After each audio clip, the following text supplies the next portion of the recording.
Composé d'ébénistes, céramistes, vitraillistes, ferronniers, tapissiers ou encore vanniers, le collectif associatif Coron des Arts s'inscrit dans une démarche de transmission. Ces artisans des métiers d'art et créateurs au savoir-faire diversifié accompagnent les habitants du territoire dans leurs projets de création. À travers l'animation d'ateliers, jeunes et moins jeunes peuvent ainsi s'initier à l'upcycling de mobilier ou d'objets encadrés par ces professionnels philanthropes. Avec nos deux invités du jour, Émilie Grosmy et Émilie Pariante, il sera donc question d'échange de savoir, d'innovation, d'enrichissement personnel et professionnel et bien entendu de partage. Bonjour Émilie. Bonjour Sébastien. Comment passe-t-on de professeur documentaliste, votre premier métier, à celui d'ébéniste et porteuse du projet Le Coron des Arts? On ne passe pas de tout l'un à tout l'autre. Je dirais que c'est une hybridation. D'accord. Professeur documentaliste, c'est un métier où on croise les disciplines dans un établissement scolaire, où on travaille en interdisciplinarité. Cette proposition-là, j'aimais le bois, je me suis mise en disponibilité de l'éducation nationale en 2019-2020. J'ai passé mon CAP d'ébéniste. Et cette proposition d'interdisciplinarité, je l'ai mise au service des métiers d'art et de la création. Et alors, comment, du coup, est né le Coron des Arts? Alors, le Coron des Arts, c'est avant tout un collectif, donc une histoire de personnes. Et j'ai pris conscience que ces savoir-faire en lien avec les métiers d'art n'étaient pas forcément valorisés ou pas suffisamment mis en avant. Chacun, on va dire, travaille dans son atelier sans prendre connaissance des autres métiers. Et l'idée de tiers-lieu, puisque le Coron des Arts, c'est aussi un tiers-lieu, a émané, on va dire, d'un projet de territoire qui était sous-jacent sur Lens, un bailleur, Maisons et Cités, et une dynamique territoriale qui réhabilite d'anciens logements de mineurs, corons, et qui souhaitait faire des ateliers d'artisans métiers d'art.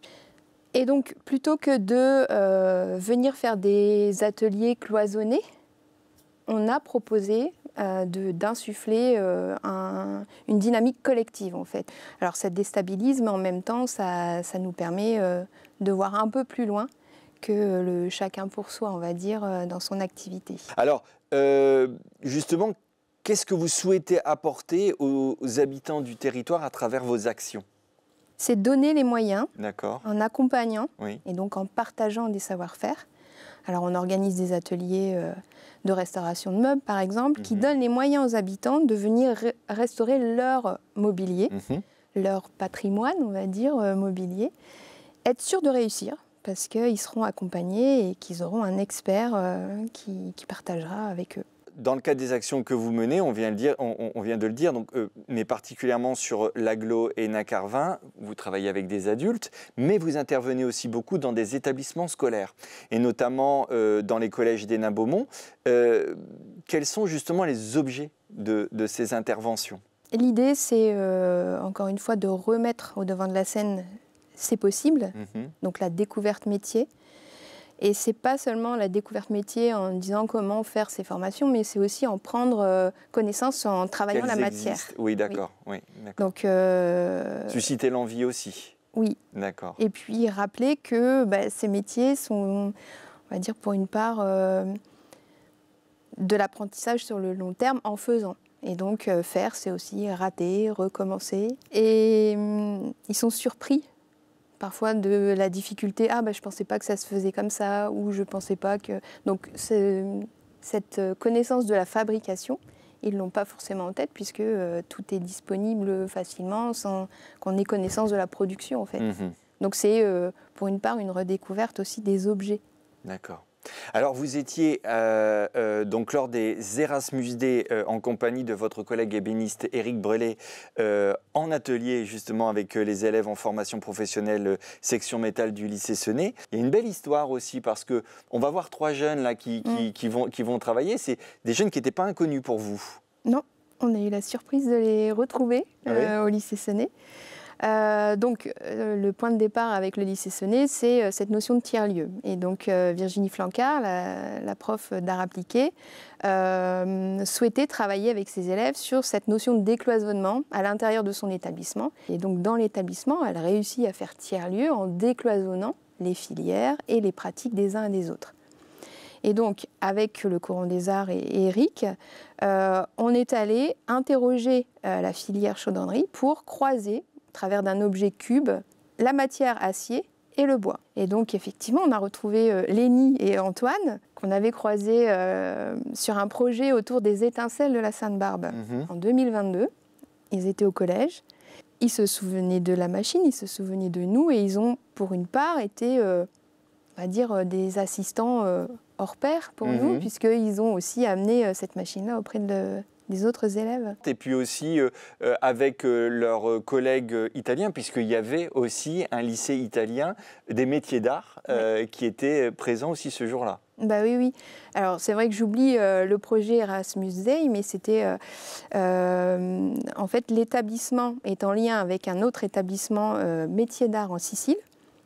Et donc ces élèves, on a sensibilisé nous petitement au métier d'art, mais les élèves allaient rencontrer d'autres élèves italiens qui étaient en section métier d'art. D'accord. Alors je vous propose à présent de regarder le reportage consacré à cette journée et on se retrouve juste après sur ce plateau avec une nouvelle invitée.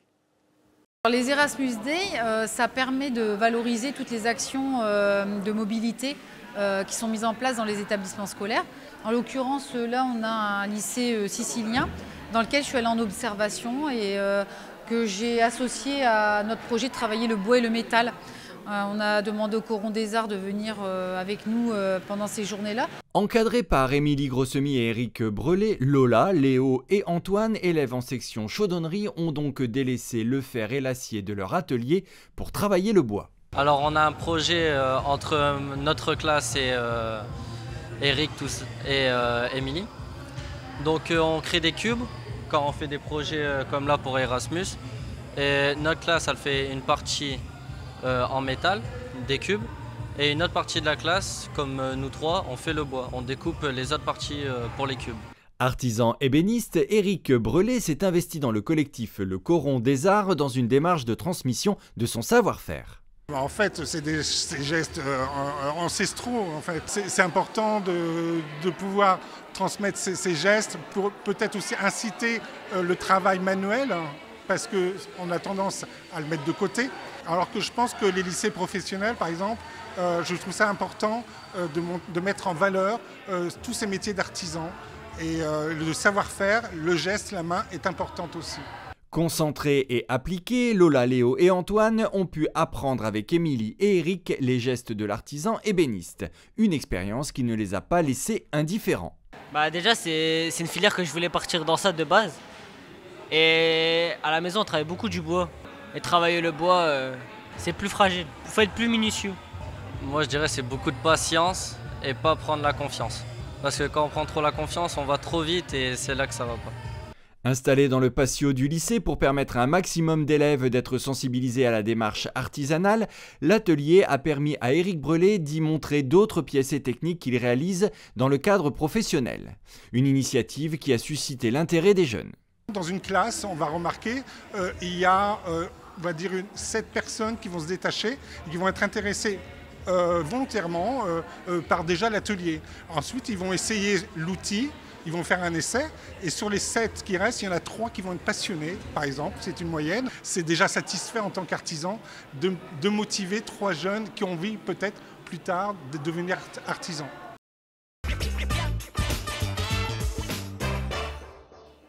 Voilà, de retour sur notre plateau en compagnie de Émilie Pariante, membre du collectif Le Coron des Arts et créatrice Papivore. Émilie, bonjour. Bonjour. Alors, pouvez-vous nous en dire un peu plus sur votre parcours et votre activité de créatrice? Alors moi déjà, avant d'être créatrice, je suis restauratrice puisque mon premier métier c'est la restauration de livres anciens.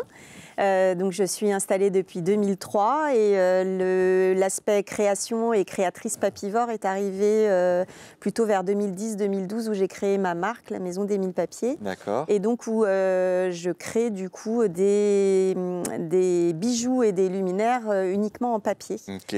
C'est le lien avec le livre et du coup les ateliers que j'anime sont des ateliers qui mettent en lien le livre et le papier. Et j'ai eu envie en fait justement à ce moment-là de sortir un peu de ce monde qui est merveilleux, la restauration de livres mais qui est quand même assez fermé. Et donc en créant des ateliers, j'ai un peu allumé une petite lumière créative et finalement je me suis rendu compte que dans toutes les matières qu'offrait le livre, c'était le papier qui me parlait le plus. Et donc c'est comme ça que la création est arrivée dans mon univers. Alors, comment vous avez rejoint le collectif Le Coron des Arts? Émilie m'avait contactée déjà dès la création. J'étais vraiment sur le territoire vu que je suis de Wany.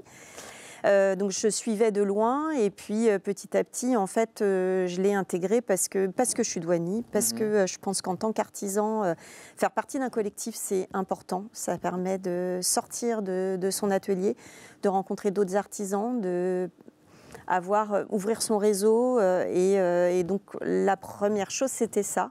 Et puis finalement, de fil en aiguille, le projet est tellement passionnant que je me suis un peu plus investie. Et du coup, j'ai de plus en plus pris part à différents axes de développement du collectif. Alors, est-ce que justement le fait de participer, d'échanger avec d'autres artisans, d'autres professionnels dans d'autres disciplines, ça réinterroge aussi de votre côté vos pratiques, votre pratique à titre personnel? C'est une évidence en fait. Je pense que vraiment de pouvoir monter des projets avec d'autres artisans, que ce soit des projets créatifs, que ce soit des projets en atelier ou autres, ça ouvre le champ des possibles. C'est incroyable parce qu'en fait, finalement, quand on travaille seul dans son atelier, on a un environnement, on a un esprit créatif, on a l'impression qu'on peut faire plein de choses, mais en fait, on se met quand même des barrières qui est liées à notre pratique et à notre matière. Le fait de s'ouvrir à d'autres artisans, et en fait, on se rend compte qu'il y a énormément de choses qu'on peut faire en plus grâce aux autres. Le champ des possibles devient presque infini, c'est extraordinaire. Le collectif est un acteur de l'économie sociale et solidaire et novembre est traditionnellement le mois de l'économie sociale et solidaire. Vous avez validé votre participation à la journée marché public responsable organisée par l'agglo ENA Carvin ici au 9-9 bis. En quoi l'économie sociale et solidaire est un engagement important et fort pour votre collectif? Alors en fait, déjà de manière individuelle, en tant qu'artisan, on fait partie de cette économie-là parce qu'on est dans la production locale, parce qu'on a chacun une sensibilité aux matières qu'on utilise, qui sont des matières qui sont pour chacun le plus local, français possible. Ensuite, on a aussi une sensibilité par rapport à la transmission, le fait de vouloir s'ouvrir aux gens et de pouvoir permettre à toute personne, et pas uniquement aux personnes qui sont sensibles à la culture, mais à toute personne de pouvoir s'intéresser et de pouvoir pratiquer. Et donc le fait d'être en collectif, en fait, ça nous permet, encore une fois, de pouvoir un peu plus avoir accès à tout ce qui est économie sociale et solidaire, pouvoir plus facilement répondre à des appels d'offres, c'est ouvrir notre réseau en fait. Le collectif, ça nous rend plus forts par rapport à ça et ça nous permet aussi de se rendre visible et de montrer que l'artisanat d'art fait partie de cette économie-là. Il y a une vraie action que peuvent faire les métiers d'art et que peut faire la pratique auprès de tous les publics. Et notamment là pour le coron, le fameux tiers-lieu qui sera créé, qui est dans un coron, c'est aussi pouvoir dire aux voisins qui habitent un coron, mais oui, vous pouvez franchir cette porte, parce que les métiers d'art, c'est pas fait pour une élite en fait, c'est aussi fait pour vous et permettre de faire avec des artisans, et pas forcément de faire dans un objectif de dire je vais devenir ébéniste ou je vais devenir vitrailliste, mais c'est aussi dans la démarche, comment ils abordent l'échec, comment ils abordent la réussite, la persévérance, le fait de créer quelque chose. Voilà, il y a plein de choses qui rentrent en compte en dehors même de l'objet fini. Justement, votre actualité est très chargée en cette fin d'année, justement en termes d'échanges et d'ateliers, puisque donc vous avez plusieurs rendez-vous de programmés, donc des ateliers partage de savoir-faire, et notamment à la maison du projet Cœur de mineur de la cité d'Arcy à Hénin-Beaumont. Alors, ce sont des ateliers que vous animez en collaboration avec les compagnons bâtisseurs. Alors, à qui sont-ils ouverts et qu'est-ce qu'on va pouvoir y faire dans ces ateliers? Alors, ces ateliers sont ouverts aux habitants, le but étant qu'ils puissent créer pour chez eux. Il y a le chantournage, il y a de la vannerie, il y a le fleuriste, enfin les fleurs. Donc il y a vraiment une volonté de pouvoir aborder différentes matières avec différents artisans, parce que forcément chacun a sa spécialité. Et là, il n'y a pas de prérequis en termes de savoir-faire. Je veux dire, tout à chacun peut venir participer à ces ateliers. Oui, en fait, les artisans ont cette compétence-là de pouvoir aussi s'adapter et adapter leurs pratiques au public auquel ils ont affaire. Émilie, le collectif interviendra également à nouveau sur le territoire le 7 décembre dans le cadre de la soirée d'ouverture des Fêtes de la Sainte-Barbe. Alors, qu'est-ce qui va se passer? Alors là, on est en lien avec un acteur important sur le territoire, c'est la boutique Alice, qui est une boutique d'artisans créateurs et métiers d'art qui se trouve sur Wany, qui est implantée depuis 3 ans et qui est un vrai vecteur entre les habitants et les métiers d'art, puisque c'est une boutique évidemment qui met en vente et qui met en avant les créations des métiers d'art locaux et donc qui a vraiment une proposition d'une consommation différente et responsable. Et cette boutique a un espace atelier où donc elle met en place différents ateliers tout au long de l'année. Et donc on est en lien avec Sarah Blondel qui est à la tête de la boutique pour mettre en place un premier atelier le 7 décembre en lien avec la Sainte-Barbe. On est encore en train d'organiser, mais l'idée c'est de pouvoir peut-être mettre un atelier de chantournage sur cette journée d'ouverture et qui soit un atelier qui pourrait être le facteur déclenchant pour pouvoir faire une programmation Coron Boutique Alice sur l'année 2025.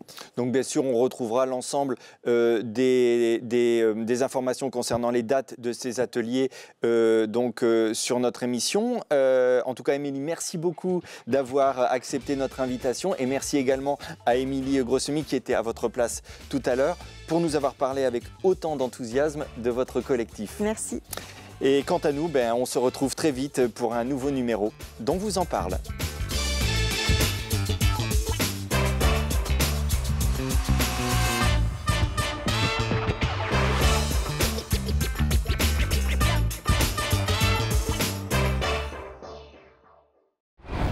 Retrouvez On vous en parle en replay sur iltv.fr et sur l'application mobile ILTV.